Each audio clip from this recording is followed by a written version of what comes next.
Hi folks, my name is Mike Dobbs. I'm Managing Editor for Reminder Publishing and your host here on Focus Springfield's Government Matters. And today we have a twofer.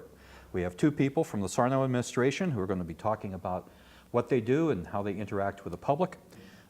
We have Talia Gee, who is the Diversity and Inclusion Officer for the City of Springfield, and William Baker, who is the Director of Constituent Services for the Sarno administration. And thanks very much for coming, folks. Thank you for having us. Yes, thank you. My pleasure. Talia, you're relatively new, so I'm going to go with you first. The diversity job is something that was created just earlier this year. Can you explain a little bit about what you're doing and what you're hoping to accomplish with the job? Sure. So I, as the Chief Diversity and Inclusion Officer, am doing quite a few things.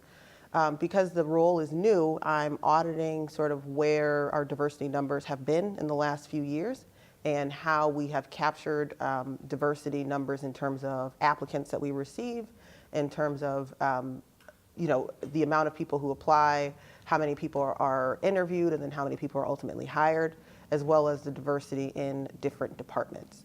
I'm also taking a look at how we can make the workplace better now that it is diverse. So making sure that the workplace is inclusive and comfortable for everyone and all of their different facets inside the workplace. And then I'm also taking a look at how we onboard and orient our new employees and bring them into the workplace. Okay. So Bill, why don't you explain your job? Sure. Well, Explain yourself, sir. no problem. So my title is Director of Constituent Services, which is basically a fancy term of just mayoral aid, helping residents navigate the process of city services and other state and federal services, pointing them in the right direction, and kind of being the medium for the mayor when he's out and about. People always come up to him and approach him and wanting help with any kind of city service, and the mayor usually forwards that down to me, and I usually work with the appropriate city department and personnel to try to resolve the matter. Okay. So I'm going to bounce between the two of you here. So Talia, as you're looking at staffing levels here at the city, as you're compiling these audits, do you get the sense that we're doing okay in terms of diversity, or we're not doing okay, or is there room for improvement? And I know you haven't come to conclusions as yet, but I'm just wondering, as you're going along, what your impressions are. Sure. And I forgot to mention earlier that one very big part of my job is actually working on recruiting diverse candidates and getting the word out about different positions that are available within the city. As far as what I'm seeing so far, and I'm not done looking at the data, but I am seeing that we actually do have a diverse workforce in general in terms of race and ethnicity, as well as in terms of gender. But the demographics are spread out in different departments. So for example, we may have one department where there may be 90% females and 1% male, and we have an equal number of race and ethnicities in that department. And then we may have another department where there's only males and they're all one race and ethnicity. So, I'm taking a look at sort of each department as well as the workforce as a whole. Okay. As someone who has to hire people, I hire my staff at the Reminder. I put a job application out there on the internet and hopefully people apply. I never know who's going to apply, if it's going to be men or women, or if it's going to be white, black, or Latino. I don't know. And you talked about actively recruiting people in order to ultimately give some more balance, I'm sure, to overall city employment. What do you have to do that? I mean, if you've got a job opening for, let's say, an engineer of some sort, I mean, so then are you charged to saying, okay, how can we get this word out to all people who might be suitable applicants? Sure, and that's exactly it. So, a lot of times people think that my job is to say, well, because we don't have any diversity in terms of race and ethnicity in this one department, when we're hiring for the next position in this department, it has to be a person of color. And that's actually illegal. You actually can't do that, and there's cases all over the country that have said you can't do that. But what you can do, and what I do as a Chief Diversity and Inclusion Officer, is I make sure that diverse candidates are getting the word about these opportunities. So mainstream media is targeted towards and pushed towards white America, and that's common knowledge. And so my job is to get the word out to those other pockets of populations that are otherwise not paying attention or otherwise not tapped into or marketed to by mainstream outlets for jobs. And so I do things like go to community meetings, contact sororities and fraternities, organizations where there's a diverse population, that the word will get to those diverse populations. And then the second part of my job is once they apply, I take a look at the hiring, take a look at the interview panel and make sure that diverse candidates are being considered. And then if they're not being considered, then I'm asking why. Maybe it's that we haven't gotten any qualified applicants who are diverse. It may be that we do have qualified applicants that are diverse, but we have white or some other race that dominates the interview panel, that those applicants are just better qualified. And so then we have a discussion between myself, HR, and that department that's hiring to decide, maybe we need to add some diverse candidates to the interview panel and consider them, even though they're, even though they may not have been on the original list of people who would be interviewed.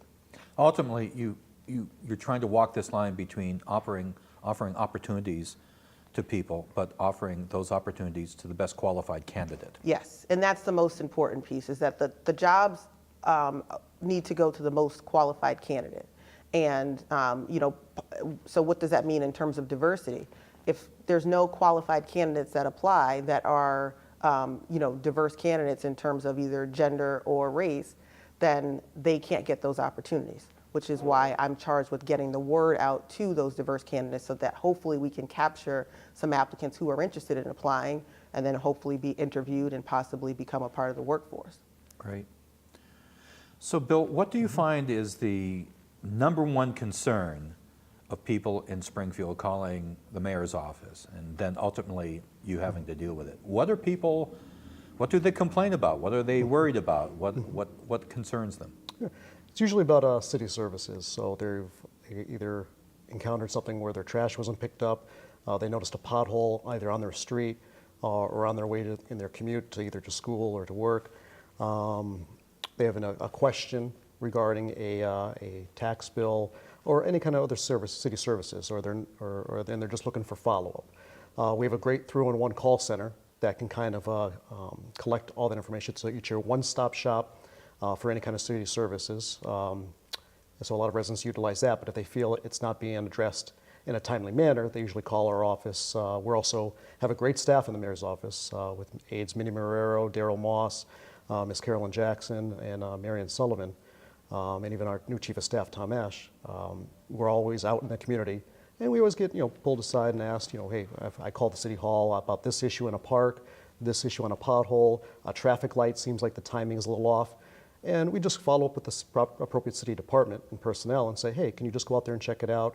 What's the ETA? And we can follow back with the resident and just make sure that they're, the city services, and at least they get an answer. Whether it's the answer addresses their concerns or we at least point them in the right direction.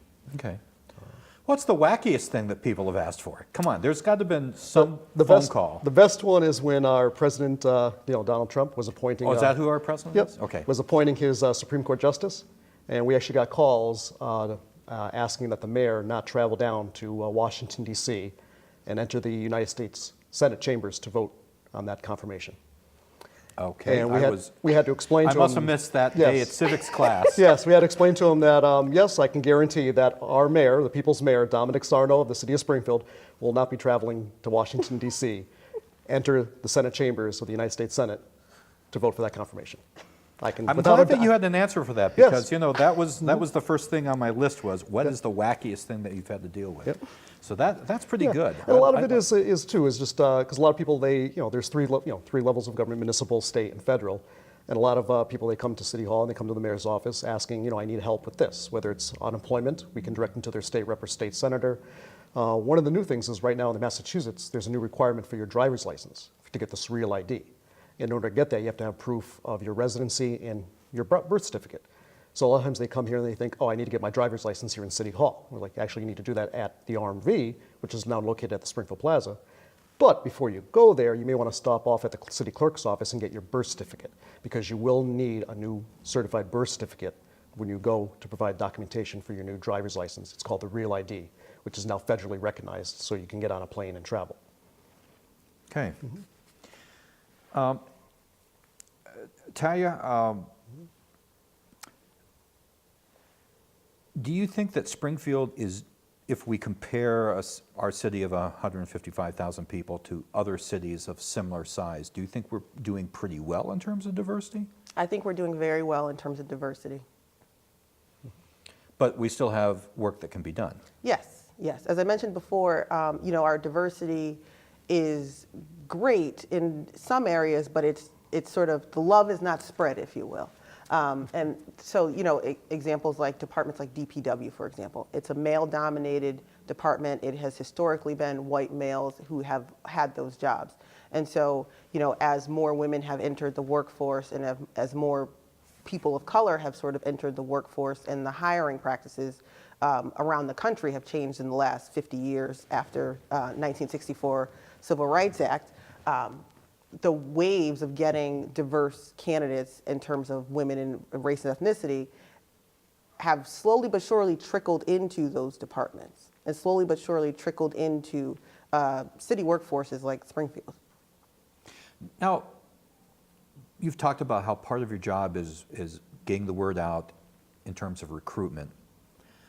One thing that is of great concern here in our area in Hampden County, particularly Hampden and Hampshire County, I should say, is the fact that we have world-class colleges and universities. We have flows of people, not just from the Commonwealth, but New England, the Northeast, around the world. And we've had this problem about keeping young people here. And part of that has been what jobs are here and whether or not they're aware of those jobs upon graduation. Of course, some of the worst things is you have a talented young person from the city of Springfield goes to college but doesn't consider like coming back for a job here. Do you find, are we a hard sell? Do you find that it's challenging to try to say to someone, we've got these positions open in Springfield, and then people will think, well, no, I want to be in New York, or I want to be in Boston, or I want to be in Los Angeles or someplace. Is Springfield ever a difficult sell?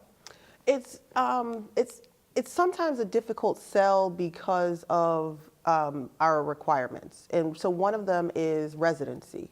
And so not particularly with newly graduated college students, it's usually not a hard sell for them. It's usually a hard sell for, like, for example, a city engineer position, where you require a civil engineer degree, you require that someone has 10 or more years of experience. And so let's say you have a city engineer in Amherst, for example, that's looking for a new opportunity and may be interested in the Springfield opportunity, but we have a residency requirement.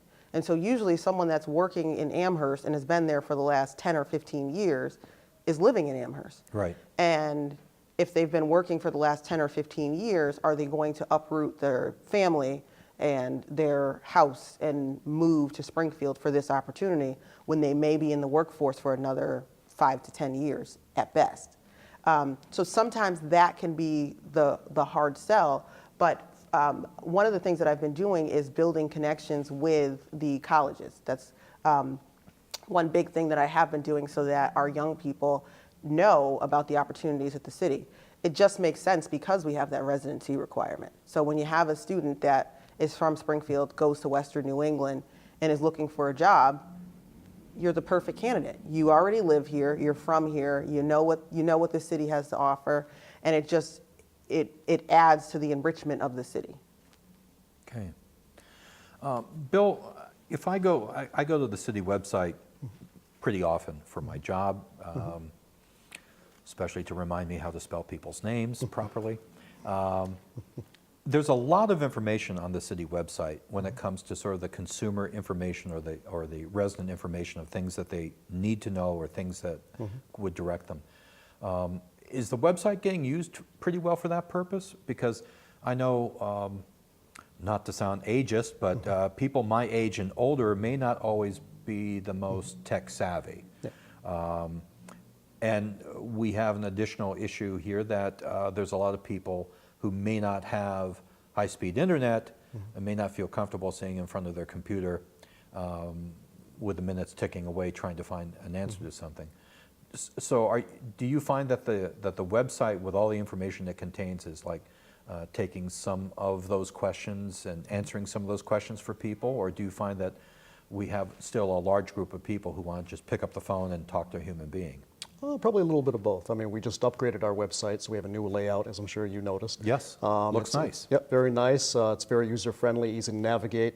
At the very top, it has the info bar, department bar, I want to, with a permit matrix and all that. So a lot of information, everywhere from the city's budget and revenue, expenditures, DPW, they updated their webpage for their street sweeping, which is updated along with their street paving list and construction list and where they're going to be out there and working. A lot of our departments also use social media, so that's also carried over to Facebook. Our police department is also updated with the roll calls and numbers right there for all their departments. Elder Affairs with the new Raymond Jordan Senior Center, they list all the contact information, the calendar, what's going on over there.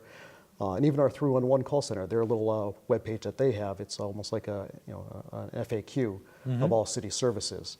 And then, like you said, when you want to check names, you can find them with the mayors. We have our own department webpage along with city council if you want to reach out to a specific city councilor and contact them, especially the ward councilors. Veteran services, if you need forms, whether it's an assessor's office for an abatement, you sell your motor vehicle, and you need to file a abatement request notifying them that your motor vehicle has changed. That's all information's on the assessor's webpage. If you're a veteran and you need veteran services, our veterans department and all that information is right there along with the staff. Attorney Gee mentioned in HR, we have a lot of information for HR and human resources, employment with the website. You can apply online.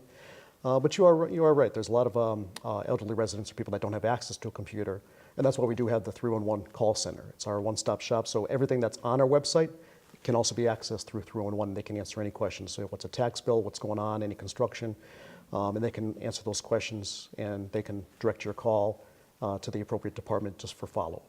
So Okay. it's very, very, very well utilized for the website. Our call center is great. But we do even have people that just come into City Hall and they just want to ask questions because they either don't have access to a computer and they have questions, what are the hours of our library? Which branches are open, which ones under construction, what's going on for, out in the community with, economic development and planning. So we have all those answers and we can point them in City Hall, whether it's they come to the clerk's office, the veterans office. We can direct them to the appropriate department, whether it's in City Hall, Tapley Street, or even at Forest Park on Trafton Road there. Excellent, excellent. I want to talk a little bit about both of your backgrounds, because one thing that we do on this program is my producer, Steve Carey, always likes to find out about backgrounds in order to try to encourage young people to consider staying and working in the city of Springfield and what it takes in order to be a public official in some way. So Talia, you're a Springfield native, correct? I am. Tell us a little bit about why you got into law and why you want to be the diversity officer. Sure. So I grew up in Springfield. I lived kind of all over the place in Springfield. And I used to stay after school with my grandfather. And he used to watch Westerns. And then after Westerns went off, he would watch Matlock and Columbo. And so, staying with my grandfather, that was until Wheel of Fortune came on at 7. And so... we all have our schedules. We all have our schedules. And actually, to this day, I still watch Wheel of Fortune at 7 every day. And so, I loved Matlock. I loved the idea of being a lawyer. And it just fascinated me since I was a little kid. And so, that was the dream that I pursued, was to be a lawyer. I actually went to school thinking that you could only be a criminal defense lawyer because that's what Matlock was. And so I got to St. John's University in Queens, New York, and I took my first criminal justice class. And I went in on the first day and I said, this is awful. I will never be back here. I am not doing criminal justice. And I ended up learning about civil law and went a different path and ended up going to Western New England for my law degree and my MBA. And while I loved the idea of working for a business and advising businesses, I always had a passion for public service and for serving the public and doing right by the people, if you will. And when I had the opportunity to join the city of Springfield, it was a perfect fit. It was a great opportunity to join as a labor relations and labor relations attorney, where I was sort of defending the city in discriminations and labor relation cases. And when the opportunity to be Chief Diversity and Inclusion Officer opened up, I loved the idea of being able to implement change that hopefully does away with and stops the discrimination and race issues that were complained about in a lot of the cases that I saw. Sure. And so, I accepted the opportunity and I loved it. It's been a great opportunity. Bill, what about you? What brought you to the mayor's office? I grew up in the old Hungry Hill and East Springfield neighborhoods. Went to school at Our Lady of Hope Cathedral grad and actually went to college down at the University of Tampa. Where I got my bachelor's in government and world affairs. Came back up here and I had my little business going on. I was a janitor doing cleaning with a bunch of offices, schools, banks, and I actually didn't get into politics until a former state representative knocked on my door. Sean Curran was running for the first time. He knocked on my door and says, "I'm running for a state rep. I would appreciate your support and vote." I said, "Another Irish kid from the Hill? Sure, let me help you out." He won, and then a few years later, he asked if I wanted to join his staff as a legislative aide. I went, yeah, that sounds like an interesting. Usually I never got into politics. I never had any experience in government or anything like that. My experience was all janitorial work, cleaning work, landscaping, and stuff like that, where I had a little hatchback, a 93 Dodge Shadow, where I would have my lawnmower collapsed in the back of it. And I would drive around with my accounts with all my buckets, my mops, and do the accounts that way. So it was an interesting experience. I always thank Sean Curran for giving me that opportunity. It was his legislative aide in his office there for almost 7 years, going back and forth to Boston, and I loved it. And then there was an opening in the mayor's office, and he gave me a call and says, "There's an opening. How would you like to come on board and be my Director of Constituent Services?" And I appreciate that opportunity that the mayor gave me too, and I've been there ever since, going on 7 years now in the mayor's office. Wow. Yeah, since 2012. Excellent. I know that you deal with a lot of confidential information, and I'm not trying to pry anything out of you per se, just so you know, but what I find really interesting about what you do is this, as I said before, this tightrope kind of thing where you're trying to get the best applicant for whatever position it is.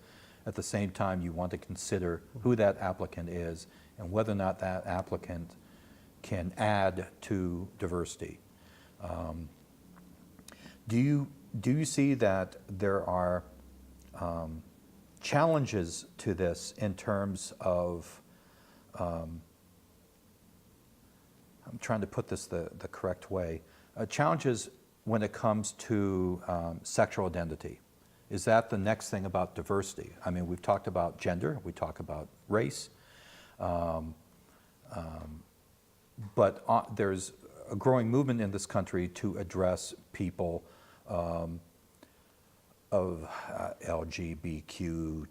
I think I've got they always change that last. There's A and I as well is now added. Okay, yes. You see, I'm old and I haven't figured out the A and I yet. Do you think that is the next sort of frontier of diversity? I do. So keep in mind, so my title is Diversity and Inclusion. And I think that's important because it's one thing to bring in the diverse candidates. It's another thing to have diverse candidates, let's say LGBTQ members, in the workplace feeling uncomfortable, where they're in a workplace where they're not included. And so my focus is really on making sure that we're getting the diverse candidates in the door and then they're feeling included in the workplace. I do see that will be the next sort of wave or focus in terms of considering diversity and inclusion.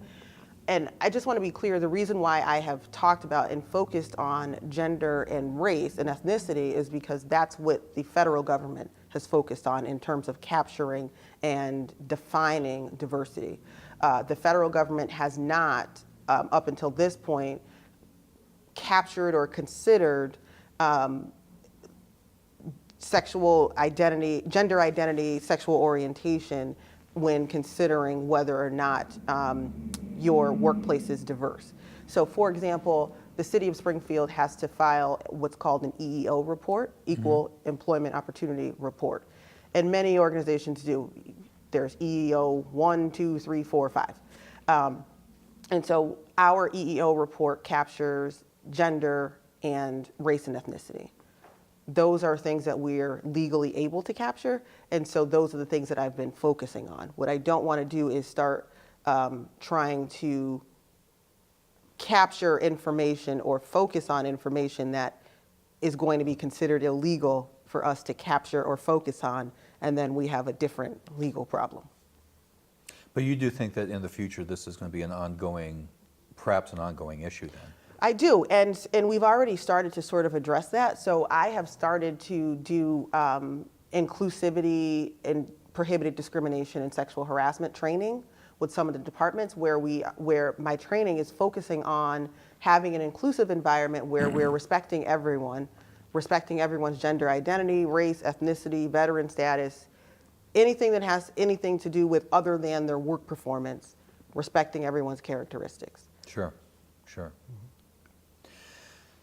Bill, what would you tell our audience that they, what element of constituent service would you tell our audience is something that they really need to know? What is the basic thing that they should know about the services that are offered by the mayor's office? Well, we're definitely open for any resident that has any concerns or issues, whether it's a state, city, or issue, we could definitely direct them. We have 17 neighborhoods across the city, and each neighborhood has their own distinct characteristics. So what happens on, say, Main Street, and those concerns are a lot different with, say, Springfield Street or Armory Street compared to Parker Street. So we're there to follow up with any resident concerns. I always want to encourage them to use 311 first to try to create resolution through them. But if they're not, absolutely reach out to the mayor's office. We'd be more than happy to assist you and follow up and get your answer and point you in the right direction and try to resolve their concerns. Great. Yeah. Well, thank you both for coming in today. This has been very, very interesting to me. And folks, thank you very much for tuning in to another edition of Government Matters here on Focus Springfield.